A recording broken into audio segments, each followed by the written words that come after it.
Morning everyone. Start करते हैं lecture. Transition state theory. इससे पहले हमने कोलिजन थ्योरी पढ़ा, ठीक है, उसके लिए डेरिवेशंस देखें। अब हम रिएक्शन डायनेमिक्स में इसके लेक्चर नंबर 5 में ट्रांजिशन स्टेट थ्योरी को डिस्कस करते हैं, ठीक है। तो कुछ जो आपके ड्रॉबैक्स थे हमने वो कवर कर रहे थे कोलिजन थ्योरी के, उनके जो ड्रॉबैक्स हैं उनको ट्रांजिशन स्टेट थ्योरी जो है रिजॉल्व करता है। जैसे कि उसमें जो है थर्मोडायनेमिक कंसिडरेशन को नहीं लिया गया, तो ट्रांजिशन स्टेट थ्योरी जो है थर्मोडायनेमिक कंसिडरेशन को कंसीडर करता है। That is in terms of thermodynamics भी इस रिएक्शन रेट के जो फैक्टर्स हैं उनको बताता है, उनके रेट इक्वेशंस बताता है। उसके साथ साथ आपके जो सिर्फ वो काइनेटिक एनर्जी को इंक्लूड कर रहा था कोलिजन थ्योरी, उसमें इन्होंने रोटेशनल, वाइब्रेशनल, इन सभी चीज़ों को क्या किया, कंसीडर किया। दैट इज इन्होंने अपने वाइब्रेशनल एनर्जी के टर्म में एक डेरिवेशन भी दिया है।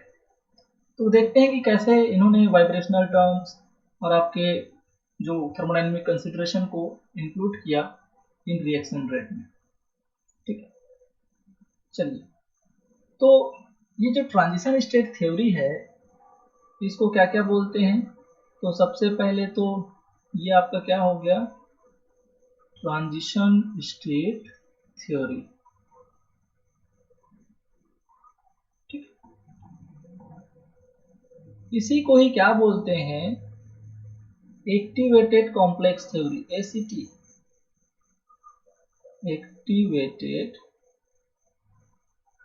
Complex theory. और इसी को ही बोला जाता है ARRT, absolute reaction rate theory. और साथ ही साथ ये जो थ्योरी है उसको प्रपोज किया है आयरिंग ने, इसीलिए इसको आयरिंग थ्योरी भी बोला जाता है। नाम याद रहेगा? यस। तो इनमें से अगर कुछ भी पूछा जाए तो उसका मीनिंग एक ही है, डिफरेंट टर्म्स के अकॉर्डिंग इनको जो है अलग अलग नाम दे दिया गया। ट्रांजिशन स्टेट बनता है इसमें, इसलिए ट्रांजिशन स्टेट थ्योरी बोल दिया गया। ट्रांजिशन स्टेट को एक्टिवेटेड कॉम्प्लेक्स ही बोला जाता है, इसलिए एक्टिवेटेड कॉम्प्लेक्स थ्योरी बोल दिया जाएगा।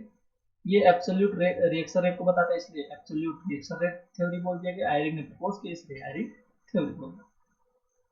तो ये जो थ्योरी है वो किसने प्रपोज किया बोल रहा हूँ, दिस थ्योरी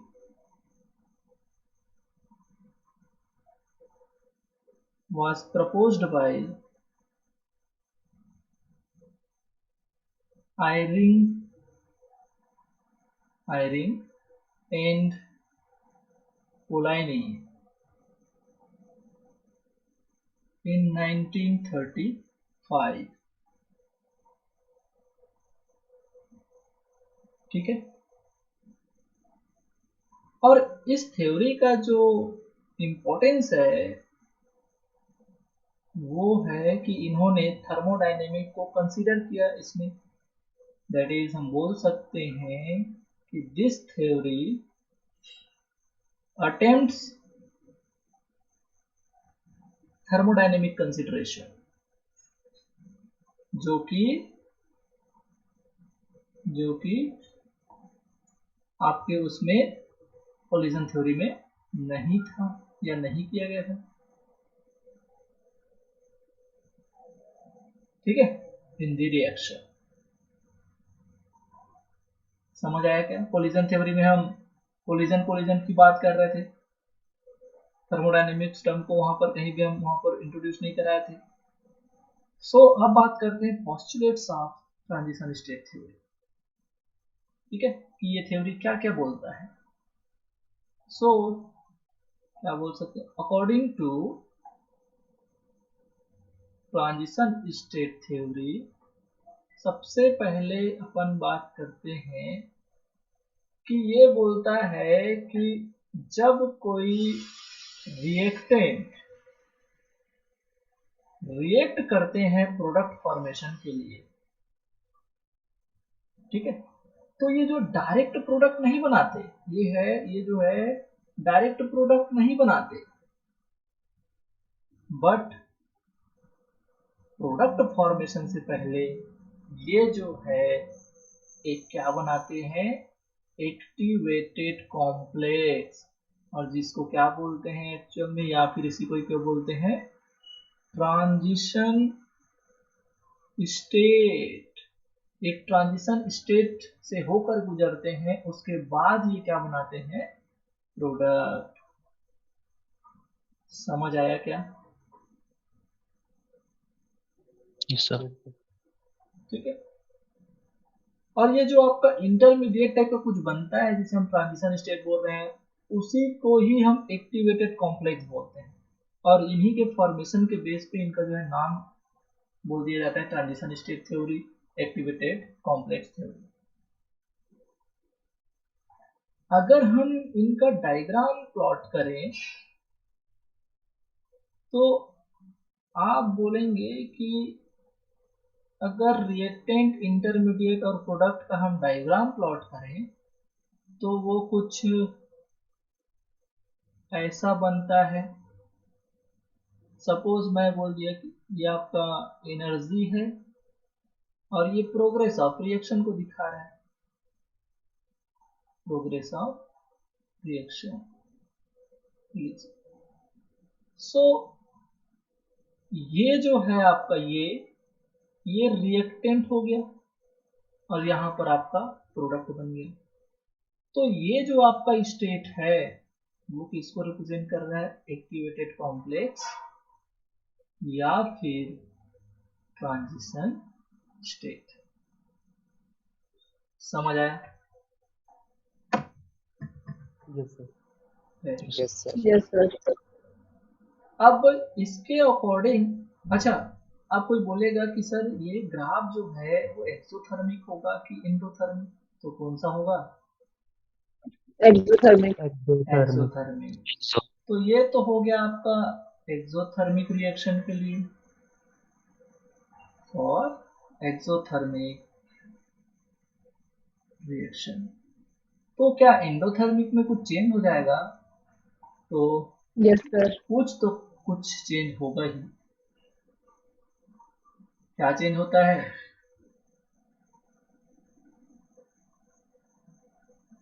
सपोज ये मान लो एनर्जी, और ये आपका क्या हो गया, प्रोग्रेस ऑफ रिएक्शन। क्या चेंज होता है इसमें, एंडोथर्मिक में? Positions of reactant and product. ऐसे कुछ बनता है। Yes sir. Yes sir. अब बोलते हैं कि जब एक्सोथर्मिक रिएक्शन होता है तो वहां पर जो रिएक्टेंट, और जहाँ पर रिएक्टेंट को दिखाया जाता है और प्रोडक्ट को दिखाया जाता है, वहाँ पर प्रोडक्ट की एनर्जी जो है रिएक्टेंट की एनर्जी से, इंडोथर्मिक ना, सॉरी एक्सोथर्मिक बोल रहे थे, इंडोथर्मिक। तो आपका एनर्जी वो एब्सॉर्ब करता है, इसलिए उसकी प्रोडक्ट की एनर्जी रिएक्टेंट की एनर्जी से हाई हो जाती है। सो अगर हम बात करें इसकी, इस पोजीशन की, तो यही किसको दिखा रहा है, एक्टिवेटेड कॉम्प्लेक्स को या फिर ट्रांजिशन स्टेट को। ये किसके लिए है, फॉर इंडोथर्मिक रिएक्शन। ठीक, लेकिन अपन तो ट्रांजिशन स्टेट थ्योरी पढ़ रहे हैं, ठीक है। तो दोनों ही कंडीशन में मेरा ट्रांजिशन स्टेट की जो एनर्जी है वो तो रिएक्टेंट और प्रोडक्ट से ज्यादा है क्या? यस। Yes sir. सो अपन क्या बोल सकते हैं कि energy of activated complex is greater than is greater than energy of reactant and product. Is it clear? सही जा रहे हैं? Yes, sir. नेक्स्ट जो पॉस्टुलेट्स है, ये तो आपका क्या हो गया, पहला पॉस्टुलेट्स हम चल सपोज मान लो कि क्या बोल रहे हैं कि इसमें एक्टिवेटेड कॉम्प्लेक्स बनता है, डायरेक्ट प्रोडक्ट कन्वर्जन नहीं होता। सेकेंड जो पॉस्टुलेट्स अपन देख लिए तो उसमें ये बोला जा रहा है कि वो जो एक्टिवेटेड कॉम्प्लेक्स बनता है उसकी एनर्जी जो है रिएक्टेंट प्रोडक्ट से ज़्यादा होती है, दोनों ही कंडीशन में, जब रिएक्शन एक्सोथर्मिक हो या फिर एंडोथर्मिक हो। ठीक है, थर्ड पॉस्टुलेट्स क्या बोलता है इसका, तो इसको मैं मेंशन कर दूं कि सपोज अगर इसको आप 1 नंबर देते हैं तो ये आपका ग्राफ जो है ये वाला वो सेकंड नंबर आप कंसीडर कर सकते हैं। अगर हम थर्ड पॉस्टुलेट्स की बात करें तो उसको क्या बोल सकते हैं, ठीक है, कि आपका जो एक्टिवेटेड कॉम्प्लेक्स होता है वो जो है रिएक्टेंट के साथ इक्विलिब्रियम में होता है, एक्टिवेटेड कॉम्प्लेक्स देन प्रोडक्ट। तो थर्ड पॉस्टुलेट्स क्या बोल रहा है कि activated complex exist in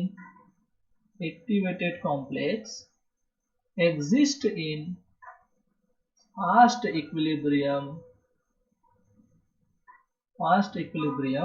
with reactant। ठीक, तो फोर्थ बोलता है कि तो प्रोडक्ट कैसे बनता है, फोर्थ बोलता है कि प्रोडक्ट कैसे बनता है। तो फोर्थ पोस्टुलेट्स में आपको बताया जाता है कि the product is formed by the decomposition of this activated complex. क्या बोलेंगे आप, द प्रोडक्ट फॉर्म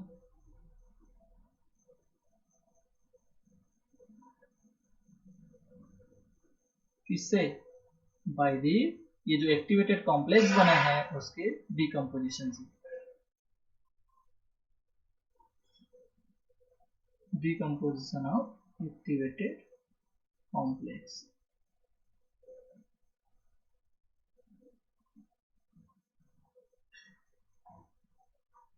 ठीक है, इज इट क्लियर? तो इक्विलिब्रियम में तो होता है, एक्टिवेटेड कॉम्प्लेक्स जो है रिएक्टेंट के साथ इक्विलिब्रियम में तो होता है, लेकिन प्रोडक्ट तभी बनेगा जब ये आपका एक्टिवेटेड कॉम्प्लेक्स डिकम्पोज होकर के आगे रिएक्शन प्रोसीड करे, न कि बैकवर्ड रिएक्शन में इन्वॉल्व हो जाए। तो कुछ कुछ कंडीशंस वहां पर लगेंगी। अब ये बोला जाता है इस डिकम्पोजिशन के लिए कौन रिस्पॉन्सिबल होगा, प्रोडक्ट फॉर्मेशन के लिए कौन रिस्पॉन्सिबल होता है। तो यहां पर बोला जाता है for decomposition of activated complex,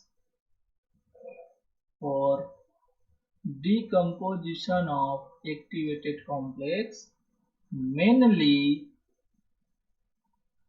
vibrational energy is responsible, mainly vibrational energy is responsible।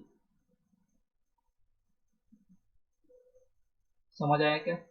तो यही वाइब्रेशनल एनर्जी के बारे में तो कोलिजन थ्योरी ने कुछ भी बताया था। उन्होंने किसका बात किया था, kinetic energy. Is it clear? याद रहेगा, याद रहेगा ये कि ट्रांजिशन स्टेट थ्योरी में जो डिकम्पोजिशन होता है उसके लिए उन एक्टिवेटेड कॉम्प्लेक्स में जो आपके उनके कॉन्स्टिट्यूएंट होते हैं उनके भी जो वाइब्रेशनल होता है, उस वाइब्रेशनल एनर्जी जो है वो रिस्पॉन्सिबल होता है उनके डिकम्पोजिशन के लिए। अब हम एनर्जी इज इक्वल टू, ये भी तो जानते हैं कि energy is equal to h nu. अरे होता है क्या? तो वाइब्रेशनल एनर्जी के लिए अगर बात करें तो इसको चलो ई वाइब्रेशनल दिखा देते हैं। तो इस फ्रीक्वेंसी को हम वाइब्रेशनल फ्रीक्वेंसी दिखा देते हैं, ठीक है। और इन टर्म्स ऑफ बोल्ट्जमान कांस्टेंट ये इक्वल होता है के बी टी के, जहां पर मैं ये बोल देता हूँ कि के जो है के बी जो है बोल्ट्जमान कांस्टेंट को रिप्रेजेंट कर रहा है। और अगर इस बोल्ट्जमान कांस्टेंट को अगर अपन रिप्लेस करते हैं in terms of universal gas constant, then it becomes RT upon n। Okay, so अगर हम यहाँ पर वैल्यू फाइंड आउट करना चाहें कि म्यू वाइब्रेशन बराबर क्या निकलेगा, RT upon NH, RT upon NH। अरे देखो ये जो h न्यू का है, h को आप RT के नीचे ला दो, RT अपॉन n तो पहले से है, h जो है नीचे आ जाएगा डिनोमिनेटर में, तो आपका म्यू वाइब्रेशन निकल जाएगा वहां से। अरे समझे? Yes, sir. Yes, sir. और n क्या है? Yes, sir. n जो होता Yes, है sir. वो एवोगैड्रो नंबर को रिप्रेजेंट कर रहा है, ठीक है। अब देखिए, जैसे हम रेट की बात करते हैं तो वहां पर याद करो कोलिजन थ्योरी में क्या पढ़ते थे कि जो रेट ऑफ रिएक्शन है अकॉर्डिंग टू कोलिजन थ्योरी, वो कोलिजन फ्रीक्वेंसी के ऊपर डिपेंड करेगा, ठीक है। वो फ्रैक्शन के ऊपर डिपेंड करता है। अरे जेड और क्यू याद आ रहा है क्या, fraction of effective collision, Yes, sir. ठीक है। तो वैसे Yes. ही ट्रांजिशन स्टेट थ्योरी क्या बोलता है, according to transition state theory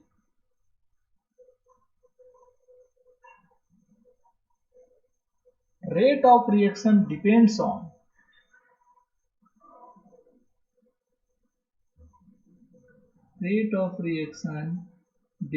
on first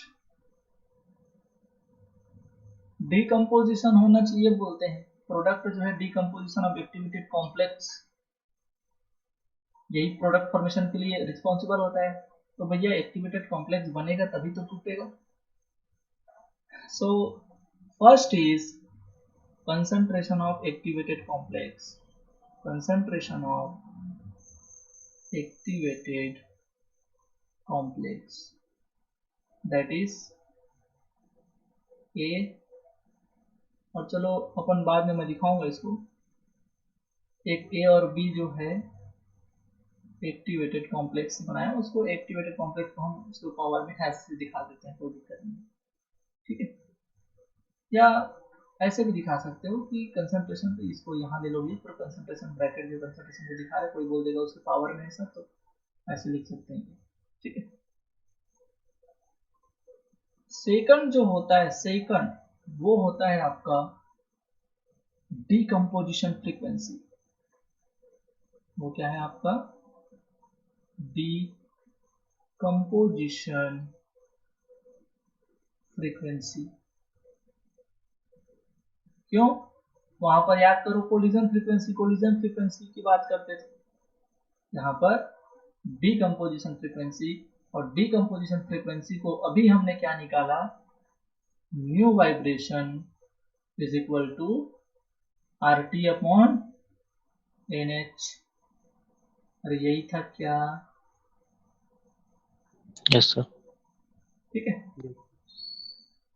सो चलो देखते हैं अब इसके अकॉर्डिंग जो है अल्टीमेटली अगर ये बात करें कि रेट को कैसे एक्सप्रेस किया जाएगा।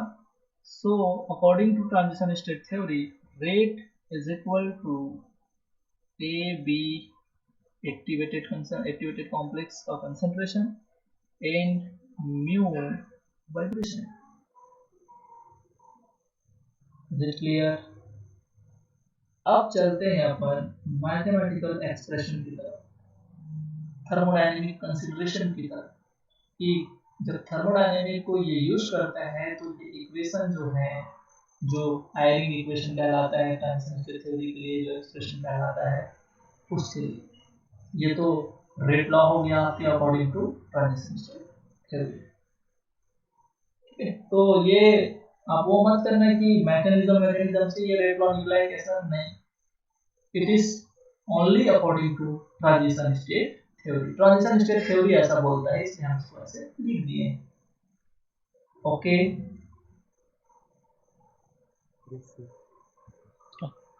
ठीक है, चलिए आगे बढ़ते हैं मैथमेटिकल एक्सप्रेशन।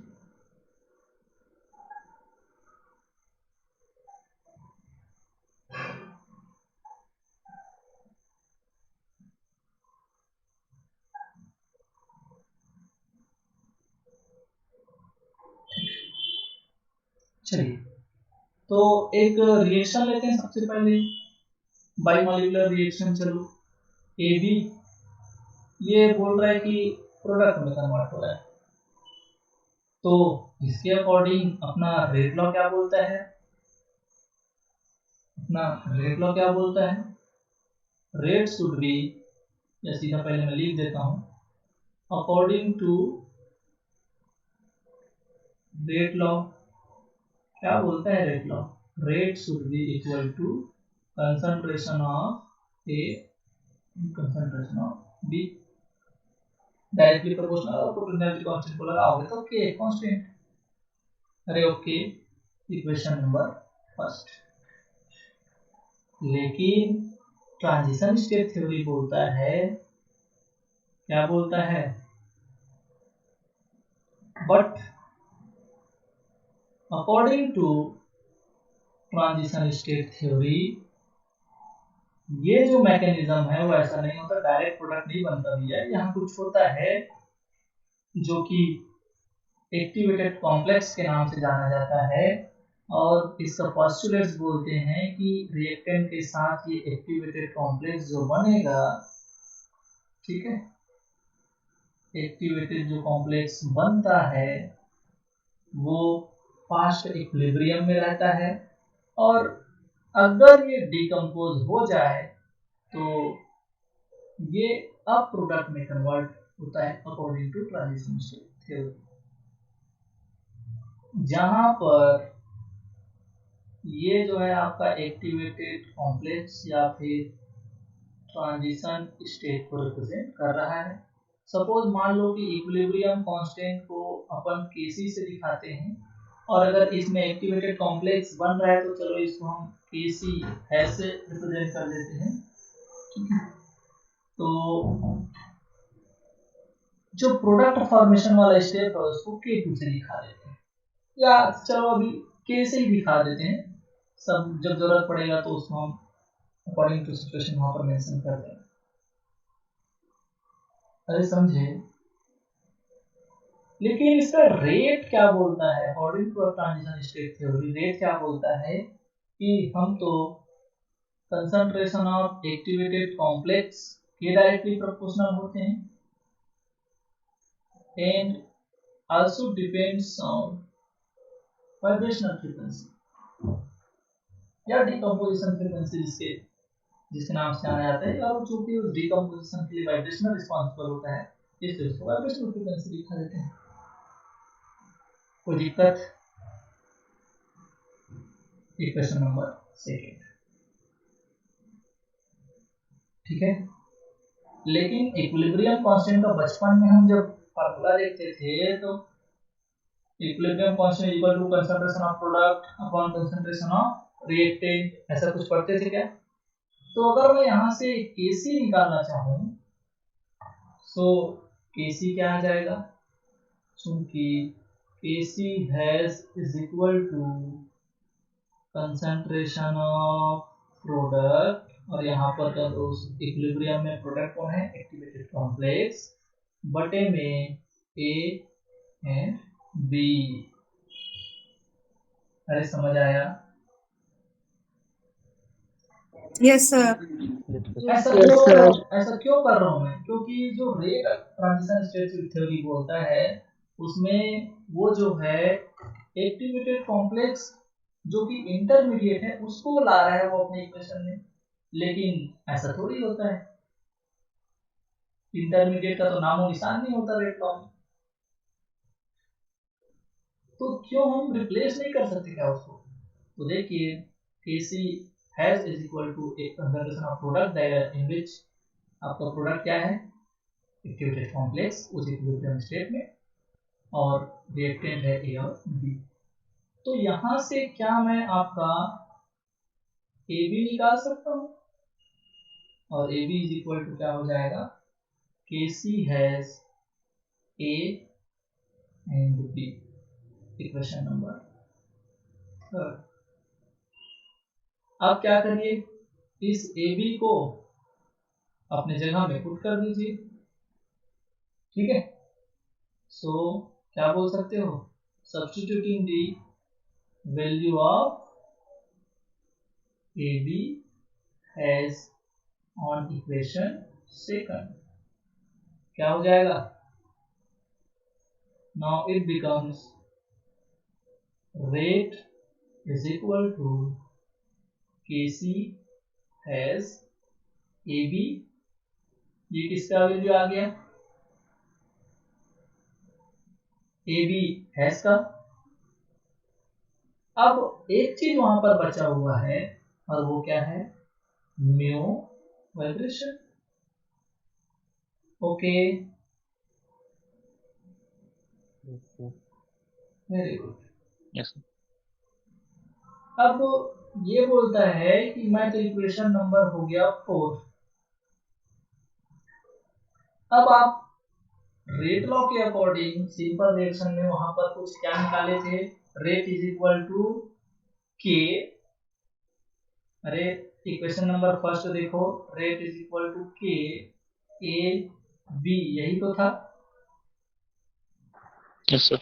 और ये किसके किसके कारण था, अकॉर्डिंग टू रेट लॉ। तो ये बोल रहा है कि लेफ्ट हैंड साइड तो हम लोग दोनों बराबर हैं, और एक ही रिएक्शन की बात कर रहे हैं, मैं जो है अकॉर्डिंग टू रेट लॉ बोल रहा हूँ, तुम जो है according to transition state theory बोल रहे हो, तो ये बोलते हैं राइट हैंड साइड वाले लोग भी बराबर होने चाहिए। तो अगर यहाँ पर मैं कंपेयर कर दूं इक्वेशन फर्स्ट और इक्वेशन सेकंड को, इक्वेशन फोर्थ को, तो वहां पर तो ए बी और बी कैंसिल आउट हो जाएंगे। तो क्या ये ऐसे निकल सकते हैं, K A B is equal to K C hash A B in mu vibration. आप बोलोगे कुछ कुछ लोग तो यहाँ पर निपट रहे हैं, और वो कौन लोग हैं, ए से ए खत्म, बी से बी खत्म, तो अल्टीमेटली आपका एक्सप्रेशन क्या निकल के आ गया, के is equal to K C hash mu vibration. क्या सही हूं मैं? Yes, sir. सो आपका इक्वेशन क्या निकल के आ गया, k is equal to K C hash mu vibration. Big bang बंद कर लो और इक्वेशन नंबर क्या दे दो इसको 8। और यही इक्वेशन जो है, equation fifth is the basic equation for activated complex theory. अरे समझ आया? अब आप बोलेंगे कि सर इसमें थर्मोडायनेमिक्स हमको कहीं नहीं दिखा, तो अब थर्मोडायनेमिक को इसको कंसीडर करके फिर से नया एक्सप्रेशन दे दिया गया। सो आप क्या बोलेंगे, बट अकॉर्डिंग टू थर्मोडायनेमिक्स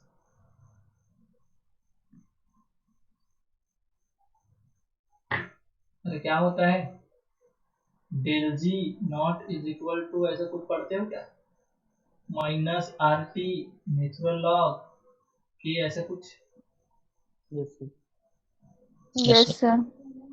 तो भाई अगर हम इसको एक्टिवेटेड कॉम्प्लेक्स के लिए रखना चाहें, तो क्यों ना इसको एक्टिवेटेड कॉम्प्लेक्स के लिए इस इक्वेशन को लिख दें, इसको हैश कर देते हैं। तो इसको क्या बोलते थे, के को केसी है, अरे समझ आया। लेकिन अपना काम तो यहाँ पर केसी का है, क्योंकि देखो इस बेसिक इक्वेशन में मेरे को केसी हैज दिखाई दे रहा है, तो यहाँ से मैं केसी हैज अगर मैं आइडेंटिफाई कर दूं तो मेरा काम जो है कहीं ना कहीं सॉल्व होने की तरफ चलेगा। तो यहाँ से अगर आप केसी हैज सॉल्व करते हैं, फाइंड आउट करते हैं, तो इसका मतलब ये सॉल्व करके नेचुरल लॉग इधर चले जाएगा, ये माइनस आर टी अपॉन इधर आपका जो माइनस इधर ला लोगे तो इधर पॉजिटिव आ जाएगा पूरा, और ये आर टी नीचे, तो 1 upon natural log that is exponential. तो अल्टीमेटली आप ये सब जानते हैं, ये क्या निकल के आ जाएगा, del G hash upon R T. Okay, yes, sir. But क्या हम इसको ऐसे लिख सकते हैं, एक्सपोनेंशियल माइनस को बाहर करते हैं, क्यों? क्योंकि हम डेल जी बराबर ये भी तो जानते हैं कि del H minus T del S होता है, और बटे में जो है वो है आर टी। अरे समझ आ रहा है? Yes, Yes, sir. sir. लेकिन Yes. हम बात कर रहे हैं एक्टिवेटेड कॉम्प्लेक्स की, तो इसको क्यों ना हम ऊपर में जो श्रृंगार करते आ रहे हैं उसी को करते आते हैं, ठीक है? तो हैज लगाते जाइए एक्टिवेटेड कॉम्प्लेक्स के लिए। और जब हम इसको सॉल्व करेंगे तो ये माइनस अगर अंदर आ जाएगा तो ये टी डेल एस वाला पोर्शन पॉजिटिव में आ जाएगा, और आपका डेल एस जो पॉजिटिव दिख रहा है मुस्कुरा है वो माइनस अंदर जाएगा तो निगेटिव हो जाएगा। सो अल्टीमेटली इस एक्सप्रेशन को मैं और कैसे लिख सकता हूँ, तो इसको लिखा जा सकता है K C hash is equal to exponential के पावर में minus del H hash upon R T लिख सकते हैं, और एक एक्सपोनेंशियल को बाहर कर देते हैं, बाकी सॉल्व इसको तोड़ते हैं, फिर जोड़ेंगे तो एक्स की पावर में m इंटू एक्स की पावर में n दैट इज एक्स की पावर में m प्लस n, सिंपल सा फार्मूला लग जाएगा। तो यहाँ पर टी डेल एस वाला जो है आपको क्या था, टी डेल एस एस बटे में क्या हो जाएगा आर टी, और टी से टी निपट जाएंगे तो अल्टीमेटली क्या लिख देते हैं वहां पर, अल्टीमेटली इसको अपन हम यही लिख देते हैं कि del S S upon R होगा। अरे ठीक है, Yes, sir. इक्वेशन नंबर 6, और यहीं पर हम ये भी देख लेते हैं कि एक हम न्यू वाइब्रेशन भी तो देखे थे क्या, और उसका वैल्यू क्या था, K B T upon H is equal to R T upon N H. अरे यही था, ठीक है, समझ आ रहा है? अरे समझ आ रहा है? Yes, sir. ठीक। Sir. Yes, sir. तो देखो, अब हम केसी हैज भी निकाल लिए, और न्यू वाइब्रेशन का भी जो तोड़ मरोड़ की बोल्ट्जमैन कांस्टेंट में क्या होता है यूनिवर्सल गैस के साथ वो क्या रिलेशन रखता है, वाइब्रेशनल फ्रीक्वेंसी, वो भी देख लिए। तो जो बेसिक इक्वेशन हमने निकाला था, और वो क्या था भी basic equation, K is equal to K C hash mu vibration. तो केसी भी निकाल लिए, म्यू वाइब्रेशन भी निकाल लिए, तो इनका वैल्यू हम पुट कर सकते हैं क्या यहाँ पर। सो k इज इक्वल टू क्या, के बी टी अपॉन एच, और म्यू वाइब्रेशन बराबर क्या निकला, सॉरी ये तो म्यू वाइब्रेशन बराबर था, और आपका केसी हैज बराबर क्या निकला, एक्सपोनेंशियल के पावर में पॉजिटिव वाले को पहले लिख देता हूँ, del S hash upon R, और एक्सपोनेंशियल के पावर में minus del H hash upon R T. क्यों? क्योंकि जब आगे बढ़ते जाओगे तो बोलूंगा मैं फिर वहां पर कि del H is equal to E not, फिर एक्सपोनेंशियल के पावर में E zero A sorry E not बोलता हूँ ई ए, एक्सपोनेंशियल के power minus E upon R T आ गए सर। और ऐसे ही हम इक्वेशन कहाँ पर पढ़ते हैं, हार्मोनियस इक्वेशन में। अरे समझ आ रहा है? तो ये एक दूसरे से फिर रिलेट होंगे बाद में। यहाँ तक समझ आया क्या आपको? Yes sir. इसको Yes, बोल sir. दीजिए आप Yes, sir. Equation number 8। अब यहाँ पर मेरे को एंट्रोपी चेंज भी दिख गया, एंथैल्पी चेंज भी दिख गया, और ये एक्चुअल में डेल जी तो था, फ्री एनर्जी चेंज। तो कौन बोलेगा कि थर्मोडायनेमिक्स इंक्लूड नहीं हुआ? थर्मोडायनेमिक चेंज को भी दिखा रहा है क्या? थर्मोडायनेमिक चेंज को भी दिखा रहा है क्या? तो आप बोल सकते हैं कि थर्मोडायनेमिक भी यहाँ पर कंसीडर किया गया है। वाइब्रेशनल एनर्जी लोगों को भी यहाँ पर देखा गया, ऐसा नहीं कि काइनेटिक एनर्जी बस को फोकस किया गया है। Is it clear? Yes, sir. ठीक है। सो इसको हम क्या फिर ये भी लिख सकते हैं? क्या लिख सकते हैं? K is equal to K B T upon H के सी नॉट। क्यों? क्योंकि अल्टीमेटली ये तो के सी नॉट ही तो है। ये जो एक्सपोनेंशियल वाला जो पोर्शन दिख रहा है तुमको, वो के सी नॉट का ही तो वैल्यू था। समझ आया? तो कभी कभी जो है ऐसा भी आपको दिखा देता है भाई, तो डरना नहीं है, आपको कोई भी इक्वेशन जो है वो दे सकता है। Equation number 9। अरे okay. Yes, sir. Yes sir. Yes. तो क्यों हम लगे हाथ जो है एक साथ समेट दें क्या? हर्मियस थ्योरी, ठीक है, collision theory, transition state theory. अरे देखें, बता दो। Yes sir. Very good. Yes, sir. तो उसके लिए मेरे को आपको बताना पड़ेगा कि हर्मियस इक्वेशन क्या था, कोलिजन थ्योरी का इक्वेशन क्या था, और आपका ट्रांजिशन स्टेट थ्योरी मैं बता दूंगा क्योंकि अभी जस्ट लिखा हूँ, ठीक है, वो मेरे को याद है, बाकी आपको याद होना चाहिए। Comparison between Arrhenius theory,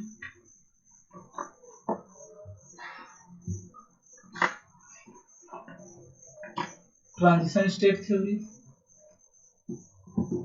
and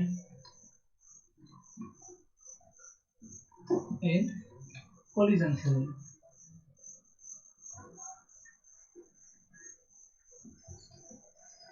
okay, तो सबसे पहले कौन अकॉर्डिंग टू अर्हेनियस थ्योरी क्या बोलता है ये कि के जो है इसके बराबर होता है। ये तो बच्चे बच्चे क्या होगा, इट अब मत बोलना, अब तो मैं लिख दिया। ठीक, तो चलो मौका देते हैं आपको एक बार, आप कोलिजन थ्योरी बताओ।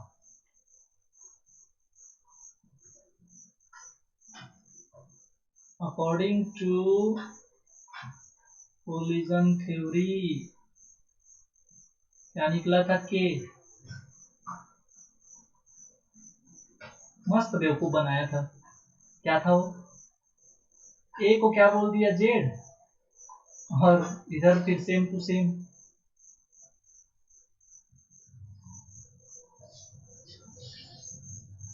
एक्सपोनेंशियल की पावर में ई अपॉन आर टी। अरे यही था।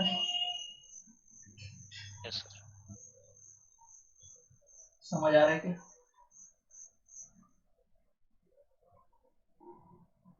अरे ठीक है।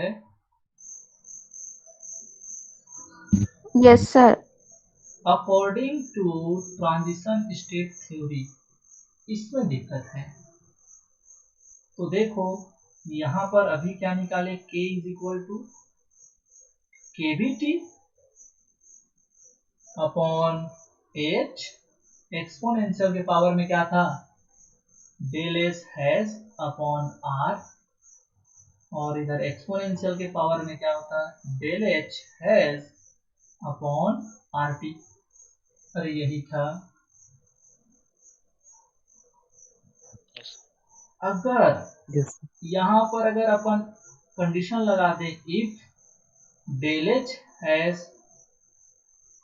Is equal to activation energy. तो आप यहाँ पर डेल एच हैश की जगह में ये रख सकते हैं क्या? रख सकते हैं। k इज इक्वल टू क्या आ जाएगा? K B T upon H exponential के पावर में del H hash upon R exponential के पावर में minus E A upon R T. Equation number 3। तो यहाँ पर ये तीनों इक्वेशन चीख चीख के बोल रहा है कि हमारा लेफ्ट हैंड साइड जो है बराबर है। अरे ठीक है, तो राइट हैंड साइड भी बराबर होना चाहिए। अरे तो अगर कंपेयर करें तो पूरा इधर देखो, राइट हैंड साइड में एक साइड पूरा एक्टिवेशन एनर्जी वाला exponential power minus E upon R T सब में है। तो अगर मैं कंपेयर करूं तो क्या ये ए जो है बराबर है जेड के? है क्या? अरे दिख रहा है, देखो ए जो है बराबर है जेड के। Yes sir. और यही बराबर है किसके? K B T upon H exponential के पावर में del S hash upon R के। Yes sir. तो अपन क्या लिख सकते हैं? अरे क्या लिख सकते हैं?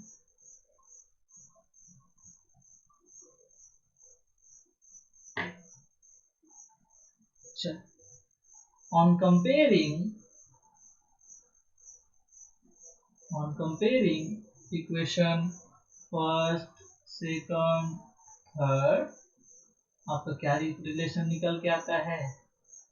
ए जो है बराबर है जेड के और जेड जो बराबर है K B T upon H exponential power में del S hash upon are.